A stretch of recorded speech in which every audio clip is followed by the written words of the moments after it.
Ce sommet de l'OTAN est spécifiquement consacré à la situation en Ukraine, là où les forces ukrainiennes et les séparatistes appuyés par Moscou s'affrontent depuis des mois. En mars dernier, la crise a éclaté avec l'annexion de la Crimée par la Russie, une action rejetée par les États-Unis et les pays européens.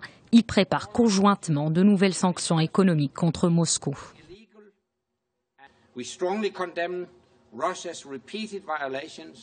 Nous condamnons fermement la Russie pour ses violations répétitives du droit international. La Russie doit arrêter ses actions agressives contre l'Ukraine, retirer ses milliers de troupes et ne plus soutenir les séparatistes.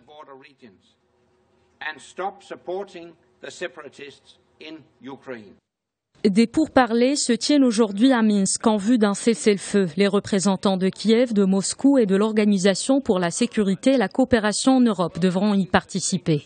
Mais le président ukrainien Petro Poroshenko s'est dit prudemment optimiste quant à la proposition russe du règlement du conflit. Ce sommet de l'OTAN traite également un autre sujet majeur, la lutte contre l'État islamique en Irak et en Syrie. La communauté internationale appelle à une action collective pour stopper les crimes commis par les djihadistes.